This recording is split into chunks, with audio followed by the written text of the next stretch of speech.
नमस्कार, मैं हूं अंकुर। आप देख रहे हैं सत्य हिंदी का न्यूज बुलेटिन।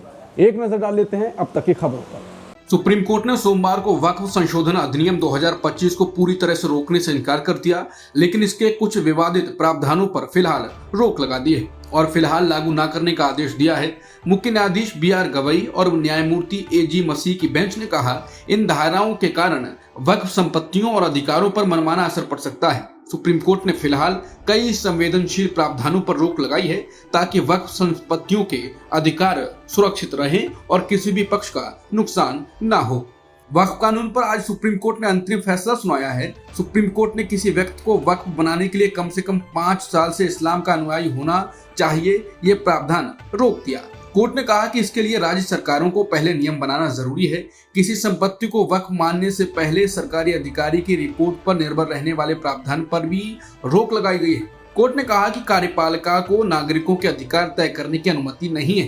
गैर मुस्लिम सदस्यों को वक्फ बोर्ड और केंद्रीय वक्फ परिषद में शामिल करने पर रोक नहीं लगाई गई, लेकिन कहा गया कि मुख्य कार्यकारी अधिकारी यानी CEO संभव हो तो मुस्लिम होना चाहिए। कोर्ट ने यह भी कहा कि केंद्रीय वक्फ परिषद में 20 में से अधिकतम 4 गैर मुस्लिम सदस्य हो सकते हैं और राज्य वक्फ बोर्ड में 11 में से अधिकतम 3 गैर मुस्लिम सदस्य हो सकते हैं। वक्फ संपत्तियों के रजिस्ट्रेशन का प्रावधान पहले की तरह लागू रहेगा, लेकिन कोर्ट ने समय सीमा बढ़ा दी।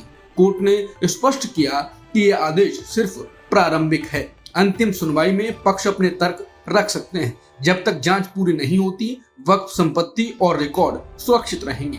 बता दें, केंद्र सरकार ने 2025 में वक्फ कानून में कई बदलाव किए थे, जिनमें वक्फ बनाने की शर्त बदलना, गैर मुस्लिम सदस्यों को बोर्ड में शामिल करना और वक्फ संपत्तियों पर सरकारी अधिकार देना शामिल था। कई राजनीतिक पार्टियों और संगठनों ने इस कानून की संवैधानिकता को चुनौती दी थी। वक्फ संशोधन कानून के खिलाफ सुप्रीम कोर्ट ने 5 मुख्य याचिकाओं पर ही सुनवाई की। इसमें AIMIM सांसद असदुद्दीन ओवैसी की याचिका शामिल थी। इसके अलावा इस केस में दिल्ली आप विधायक अमानतुल्ला खान, तृणमूल सांसद महुआ मोइत्रा, RJD सांसद मनोज कुमार झा, SP सांसद जियाउर रहमान, CPI, DMK और अन्य भी थे। केंद्र की तरफ से सॉलिसिटर जनरल तुषार मेहता और याचिकाकर्ता की तरफ से कपिल सिब्बल, अभिषेक मनु सिंह भी और राजीव धवन पैरवी कर रहे थे। दैनिक भास्कर की रिपोर्ट के मुताबिक गुजरात के पूर्व मुख्यमंत्री विजय रूपानी की अंतिम यात्रा का खर्च उठाने से भाजपा ने इनकार कर दिया है। पार्टी की ओर से कहा गया कि अंतिम संस्कार में खर्च हुए 20 से 25 लाख रुपए रूपानी परिवार देगा। दिव्य भास्कर ने सूत्रों के हवाले से यह खबर थी। बताया है कि अंतिम यात्रा के दौरान फूल, टेंट और अन्य व्यवस्था करने वाले व्यापारी जुलाई में रूपानी के घर गए और परिवार से पैसे मांगे थे। परिवार को जब पता चला कि पार्टी की ओर से भुगतान नहीं हुआ तो उन्हें झटका लगा। हालांकि उन्होंने पैसे चुका दिए। दिव्य भास्कर को रूपानी के पारिवारिक मित्र ने बताया कि पैसे का सवाल नहीं है, लेकिन बीजेपी का ऐसा रवैया बेहद तकलीफदेह है और बेदर्दी भरा है। पार्टी ने पहले कोई सूचना भी नहीं दी। बता दें, विजय रूपानी का निधन 12 जून को अहमदाबाद में एयर इंडिया के विमान दुर्घटना में हुआ था। विजय रूपानी को लेकर दैनिक भास्कर की रिपोर्ट में नेता भी टिप्पणी कर रहे हैं। कांग्रेस नेता सुप्रिया श्रीनेत ने कहा है कि एयर इंडिया क्रैश में विजय रूपानी जी की दुखद मौत हो गई थी, लेकिन उससे भी ज्यादा दुखद यह है कि अंतिम संस्कार में जो 25 लाख रुपए खर्चा आया, बीजेपी ने बिल भुगतान करने से मना कर दिया। कहा, परिवार से वसूलो, जो अपनों के ना हुए वो आपके क्या खाक होंगे। कांग्रेस नेता पवन खेड़ा ने प्रेस कॉन्फ्रेंस कर बताया है कि बिहार में भागलपुर के पीर पैंती में 10 लाख पेड़, 1050 एकड़ जमीन राष्ट्र सेठ गौतम अडानी को पावर प्लांट लगाने के लिए 1 रुपए प्रतिवर्ष पर 33 साल के लिए दे दी गई। जब आज प्रधानमंत्री मोदी बिहार जा रहे हैं, तब वहां के ग्रामीणों को नजरबंद कर दिया गया ताकि वो धरना ना दे सके। महाराष्ट्र में जब चुनाव हुए तो उससे पहले पावर प्लांट का प्रोजेक्ट और धारावी गौतम अडानी को दे दिया। इसी तरह झारखंड और छत्तीसगढ़ में भी चुनाव से पहले गौतम अडानी को प्रोजेक्ट दिए गए। ये बहुत लंबी लिस्ट है और ये बीजेपी को लगता है कि हम चुनाव हार जाएंगे तो उससे पहले गौतम अडानी को सौगात दे दी जाती है। पवन खेड़ा ने कहा कि नरेंद्र मोदी बिहार से जाते जाते अपने दोस्त अडानी को 1050 एकड़ जमीन देने जा रहे हैं। ये 2400 मेगावाट का प्रोजेक्ट है, जिसका बजट 21,400 करोड़ रुपए है। इसकी घोषणा बजट में भी हुई थी। हालांकि उस वक्त सरकार ने कहा था कि वो खुद ये प्लांट लगाएगी। लेकिन बाद में सरकार ने हाथ खड़े कर दिए और ये प्रोजेक्ट गौतम अडानी को दे दिया। बिहार की जमीन पर बिहार के पैसे से बना हुआ प्लांट, बिहार के कोयले से बनी हुई बिजली बिहार के लोगों को 6 रुपए प्रति यूनिट में बेची जाएगी।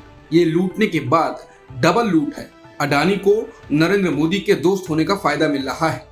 महाराष्ट्र के मोहाने गांव और आसपास के लगभग 10 अन्य गांवों के निवासियों ने अडानी ग्रुप की अंबुजा सीमेंट द्वारा प्रस्तावित सीमेंट ग्राइंडिंग प्लांट का विरोध शुरू कर दिया है। यह विरोध महाराष्ट्र प्रदूषण नियंत्रण बोर्ड द्वारा 16 सितंबर को निर्धारित सार्वजनिक सुनवाई से पहले हो रहा है। प्लांट कल्याण शहर के पास स्थित है, जो दक्षिण मुंबई से 68 किलोमीटर दूर है। स्थानीय लोग स्वास्थ्य, पर्यावरण और बढ़ते यातायात की चिंताओं के कारण इस परियोजना का विरोध कर रहे हैं। मोहाने गांव में प्रस्तावित ये प्लांट घनी आबादी वाले क्षेत्र में बनाया जाना है, जहां चारों ओर निर्माणाधीन ऊंची इमारतें हैं। गांव के निवासियों ने मुख्यमंत्री देवेंद्र फडणवीस, पर्यावरण मंत्री पंकजा मुंडे, कल्याण डोंबिवली म्युनिसिपल कॉर्पोरेशन के म्युनिसिपल कमिश्नर तथा MPCB अधिकारियों को पत्र लिखकर विरोध दर्ज कराया है। ये मुंबई महानगरीय क्षेत्र में अडानी समूह की दूसरी परियोजना है जिसका स्थानीय स्तर पर विरोध हो रहा है। इससे पहले धारावी पुनर्विकास परियोजना पर भी विरोध हुआ था। पाकिस्तान क्रिकेट बोर्ड यानी PCB ने एशिया कप में भारत के खिलाफ खेले गए मैच के बाद भारतीय खिलाड़ियों द्वारा हाथ न मिलाने पर एशियाई क्रिकेट परिषद यानी ACC में विरोध दर्ज कराया। PCB ने इसे अनस्पोर्टिंग करार दिया और दोनों टीमों के बीच तनाव बढ़ गया।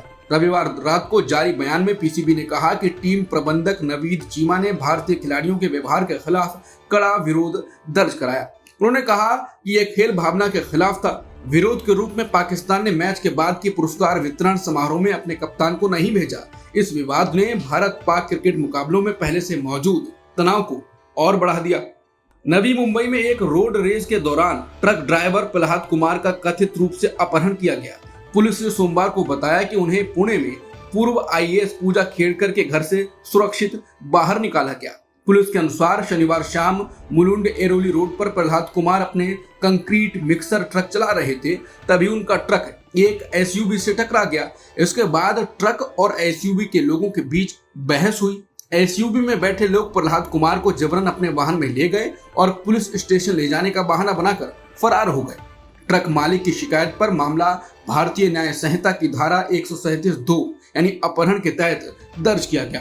तकनीकी साक्ष्य के आधार पर पुलिस ने ट्रक और ड्राइवर का पता पुणे में लगाया। वहां जाकर उन्हें पूजा खेड़कर के बंगले से सुरक्षित निकालकर नवी मुंबई वापस लाया गया।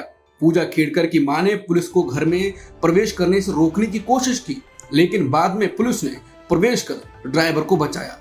अभी तक किसी की गिरफ्तारी नहीं हुई है, लेकिन पूजा खेड़कर की मां को पूछताछ के लिए नोटिस जारी किया गया है। पुलिस ने बताया कि अपहरणकर्ताओं और उनके मकसद की जांच जारी है। बता दें, पूजा खेड़कर पर 2022 UPSC सिविल सेवा परीक्षा में आरक्षण लाभ लेने के लिए गलत जानकारी देने का आरोप है। सुप्रीम कोर्ट ने सोमवार को उस याचिका को खारिज कर दिया जिसमें महिलाओं के लिए कामकाजी स्थान पर यौन उत्पीड़न रोकने वाले कानून पोस्ट एक्ट 2013 के तहत राजनीतिक क्षेत्र की महिलाओं को सुरक्षा में शामिल करने की मांग की गई थी। चीफ जस्टिस BR गवई की अध्यक्षता वाली बेंच ने कहा कि ऐसा करने से पेंडोरा बॉक्स खुल जाएगा। याचिका में कहा गया था कि राजनीति में काम करने वाली महिलाएं अन्य पेशों की महिलाओं की तरह सुरक्षा पाने से वंचित हैं और ये असंगत है। याचिका में प्रस्तावित किया गया था कि वर्क प्लेस और एम्प्लॉयर की परिभाषा को राजनीतिक क्षेत्र तक बढ़ाया जाए। याचिका में यह भी कहा गया था कि चुनाव प्रचार और पार्टी कार्य के दौरान राजनीतिक कार्यकर्ताओं, विशेष रूप से जमीनी स्तर पर महिलाओं को यौन उत्पीड़न का सामना करना पड़ता है और उनके लिए वर्तमान कानून पर्याप्त कानूनी राहत नहीं देता। सुप्रीम कोर्ट सोमवार को बिहार में चुनाव से पहले वोटर लिस्ट में विशेष गहन संशोधन यानी SIR के खिलाफ दायर याचिकाओं की सुनवाई जारी रखेगा। इन याचिकाओं में मुख्य रूप से चुनाव आयोग के आदेश को चुनौती दी गई है, जिसमें बिहार में मतदान से पहले मतदाता सूची की विशेष समीक्षा और सुधार करने का निर्देश दिया गया था। सुप्रीम कोर्ट इस मामले में सभी पक्षों के तर्क सुनकर फैसला करेगा कि क्या यह कदम संवैधानिक रूप से सही है या नहीं। केंद्रीय गृह मंत्री अमित शाह ने देश में बड़े पैमाने पर होने वाले विरोध प्रदर्शनों को रोकने के लिए अहम कदम उठाया है। उन्होंने bureau of police research and development यानी BPR&D को निर्देश दिया है कि वो आजादी के बाद से हुए आंदोलनों का गहराई से अध्ययन करे, खासकर 1974 के बाद हुए बड़े विरोध प्रदर्शनों का। इस अध्ययन में ये देखा जाएगा कि उन आंदोलनों के पीछे असली वजह क्या थी, उनकी फंडिंग कैसे हुई, उनका नतीजा क्या निकला और पर्दे के पीछे कौन कौन शामिल था। सरकार चाहती है कि इस अध्ययन के आधार पर एक स्टैंडर्ड ऑपरेटिंग प्रोसीजर बनाया जाए ताकि भविष्य में किसी भी हितग्राही ताकतों द्वारा बड़े पैमाने पर आंदोलन खड़े करने की कोशिशों को समय रहते रोका जा सके। अमित शाह के निर्देशों के बाद गृह मंत्रालय के तहत काम करने वाला BPRND अब एक टीम बना रहा है। ये टीम राज्यों की पुलिस से जुड़कर पुराने केस फाइल्स और CID की रिपोर्ट्स जुटाएगी। उत्तर प्रदेश के बुलंदशहर में एक कथा के दौरान जूना अखाड़े के महामंडलेश्वर यति नरसिंहानंद सरस्वती ने एक बार फिर महिलाओं और मुसलमानों को लेकर विवादित बयान दिया। उन्होंने कहा कि जो महिलाएं एक बेटे को जन्म देती हैं वो नागिन की तरह होती हैं। यति नरसिंहानंद ने कार्यक्रम में बैठी महिलाओं से कहा कि आप अपने परिवार को बड़ा करो वरना 2-2 रुपए में बिकोगे। इन नफरत भरे शब्दों से लोगों में कहीं ना कहीं नाराजगी है। अमेरिका के टेक्सास में भारतीय मूल के शख्स चंद्र नागमलैया की उनके घर के बाहर सिर काटकर हत्या कर दी गई। यह वारदात उनकी पत्नी और बेटे के सामने हुई। आरोपी क्यूबा से आया एक गैर कानूनी प्रवासी है जो अमेरिका में नहीं होना चाहिए था। अमेरिका के राष्ट्रपति ट्रंप ने इस घटना की कड़ी निंदा की है। उन्होंने कहा यह बेहद भयानक अपराध है और अब उनकी सरकार में ऐसे गैर कानूनी अपराधियों के लिए नरमी की कोई जगह नहीं होगी। ट्रंप ने कातिल के खिलाफ सख्त कार्रवाई की बात कही है। ट्रंप ने कहा कि आप निश्चिंत रहें, मेरी सरकार में इन गैर कानूनी आपराधिक प्रवासियों पर नरमी दिखाने का समय खत्म हो गया है। अमेरिकी राष्ट्रपति ट्रंप ने अब यूरोपीय देशों को निशाने पर लिया है। उन्होंने साफ कहा है कि यूरोप को रूस से तेल खरीदना बंद कर देना चाहिए। ट्रंप ने यूरोपीय देशों की पाबंदियों को भी काफी कमजोर बताया। इससे पहले ट्रंप चीन पर भड़के थे क्योंकि चीन रूस से तेल खरीद रहा है। अब उन्होंने यूरोप पर दबाव बनाया है। अब तक की खबरों में इतना ही। बाकी खबरों के लिए बने रहिए सत्य हिंदी के साथ।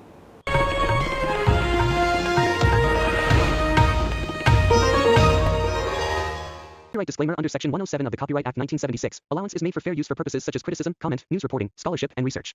Fair use is a use permitted by copyright statute that might otherwise be infringing.